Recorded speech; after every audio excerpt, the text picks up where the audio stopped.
बातचीत करते हैं। हमारे साथ इंटरनेशनल अफेयर एक्सपर्ट इस वक्त जुड़ गए हैं, डॉक्टर मोहम्मद अली शाह साहब हमारे साथ जुड़ गए हैं। डॉक्टर मोहम्मद अली शाह साहब, आपका बहुत इस्तकबाल है सलाम टीवी में, और अक्सर हर इंटरनेशनल मौजू को लेकर आपसे बातचीत होती है। ईरान के इंतखाबात को लेकर आप क्या कुछ कहना चाहेंगे? वोटों की गिनती का अमल जारी है और जिस तरह से रुझान सामने आ रहे हैं, क्या आपको लग रहा है कि कौन जानशीन होगा इब्राहिम रईसी का? जी सहमत जी, आपका बड़ा अच्छा सवाल है। और देखिए, ये अभी सारी दुनिया की नजरें टिकी हुई हैं ईरान के प्रेसिडेंशियल इलेक्शन पे, कौन वहां पे प्रेसिडेंट बनकर आएगा। 6 कैंडिडेट थे, पहले एक विड्रॉ हुआ, उससे फिर दूसरा विड्रॉ हुआ, करके करके अब 4 बचे हैं। और ये चारों अयतुल्ला खमीनी की लाइन के फॉलोअर हैं। तो बेसिकली अयतुल्ला खमीनी जो जैसा चाहेंगे वैसा ही होएगा, अल्टीमेटली जो बनेंगे वो बनेंगे। अभी फिलहाल जिस तरीके की फिजा है शुरुआत की, वो ऐसा है, ऐसा दिख रहा है कि मसूद पेज़ेश्कियान जो कि उनकी जो राइवल है सईद जिलानी, उनसे 30,000 वोट से आगे लीड कर रहे हैं अभी फिलहाल। तो अभी ऐसा लग रहा है। तो इसमें जो 32,000 पोलिंग स्टेशन काउंट कर दिए गए हैं, 58,000 पोलिंग स्टेशन काउंट करने हैं। इसमें 375 काउंटीज, और जो आइदर जो कैंडिडेट है, कोई भी कैंडिडेट 50% वोट मार्क को क्रॉस नहीं कर चुका है अब तक। तो अभी तक फिलहाल ऐसा लग रहा है कि पेज़ेश्कियान और जिलानी के बीच में जुलाई 5 को दोबारा एक शायद वोटिंग हो सकती है, अभी ऐसा लग रहा है। लेकिन जो प्रिलिमिनरी रिपोर्ट का डेटा आया था उसमें थर्ड जो तीसरे, इन दोनों के अलावा तीसरे नंबर पे मोहम्मद बगार गलीबर, जो कि 300,000 वोट से इनको मिला था। और सेकंड पोजीशन पे इसके बाद मोहम्मद मुस्तफा मोहम्मदी को 15,000 वोट्स मिले थे। अब ये हुआ क्योंकि वोटिंग परसेंटेज वो रिकॉर्डेड था 40%, अप्रोक्सीमेटली 24 मिलियन इसको अगर गिने जाए तो। अब इसमें एक्सपेक्ट कर रहे हैं कि जो ईरान की जो फॉलोइंग जो रिजल्ट्स हैं वो कैसी आएंगी, क्योंकि बहुत लोग हैं जो कि हिजाब बैन हुआ था उसके ऊपर प्रोटेस्ट हुए थे, कई सारे कंजर्वेटिव को लेके कई एक तरीके के प्रोटेस्ट हुए थे। अब अयतुल्ला खमीनी का ये है कि जो कि पावर में है 1989 से, उनके एक्सपेक्टेशंस इस बार हो सकता है कि कुछ तब्दीली आए उनके एक्सपेक्टेशंस के मुताबिक। और ये बहुत आने वाले 5 जुलाई तक ये दिन बहुत दिलचस्प रहेंगे और रोमांचक रहेंगे, और इसमें सस्पेंस रहेगा खास तौर से ईरान में कि कौन वहां पे राष्ट्रपति बन सकता है। सहबज बिल्कुल ना कहीं, और अब बहुत ज्यादा वक्त नहीं है, तस्वीर भी साफ हो जाएगी। लेकिन कहीं ना कहीं जिस सस्पेंस का आपने जिक्र किया वो यहाँ पर देखने को मिल रहा है, क्योंकि 50% तक पहुंचना भी बेहद जरूरी है और फिर मामला गार्जियन काउंसिल की तरफ भी जाता है। लेकिन जिस तरह से देखा जाए, जो पेज़ेश्कियान आगे चल रहे हैं, ये बहुत अहम है कि वो जो पहले 6 कैंडिडेट से फिर 4 हुए, उसमें वो वाहिद मॉडरेट कैंडिडेट है, बाकी सारे हाइडलाइनर्स ही समझे जाएं। जी हाँ, बाकी केवल एक ही है जो कि बाकी हेडलाइनर्स को समझ लिए, एक ही है जो कि जनता, जब उन्होंने कंजर्वेटिव तरीका उनका जो औरतों को दबाने का, जो हिजाब बैन का, बल्कि 22 साल की मईसा अमनी जब उनके प्रिजन में इनका इंतकाल हो गया था, इनके पुलिस पे इल्जाम लगे थे कि कस्टडी के ऊपर, यही एक थे थोड़े बहुत कंपेरेटिवली ब्रॉड माइंडेड, बाकी सब हार्डलाइनर्स हैं। और ईरान का कल्चर वैसे वहां पे रहा है कि अयतुल्ला खमीनी की फिलॉसफी की से ही आगे बढ़ते हैं लोग।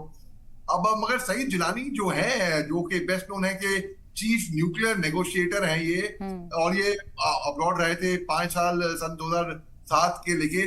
जनरली उन्हें अपना पाँव खो दिया था ईरान इराक युद्ध के दौरान 1980s में, और वो अपने आप को डिक्लेयर करते हैं devote believer of Iran Islamic system, मतलब जो बिल्कुल इस्लामिक कट्टरपंथी है एक तरीके से। वो मोहम्मद पेज़ेश्कियान है जो कि वो केवल एक ही रिश्तेदार हैं, रिलेटिव हैं, बल्कि लिबरल फोर जो एंजॉय करते हैं सपोर्ट प्रो रिफॉर्म कैंप का, जिनका आपने अभी जिक्र किया कि भाई माना जाए कि बाकी इनको छोड़ के सब हार्डलाइनर हैं।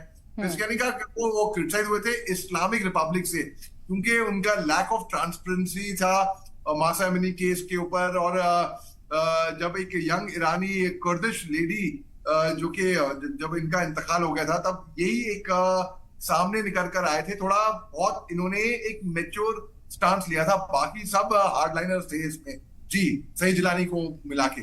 बिल्कुल। मोहम्मद अली शाह साहब, जिस तरह से राजन जी ने तमाम तरह चीजों पर रोशनी डाली, क्या यहाँ पर लग रहा है कि फिर से दो लोगों के बीच में मुकाबला देखने को मिलेगा और कहीं ना कहीं आज सस्पेंस नहीं क्लियर हो पाएगा?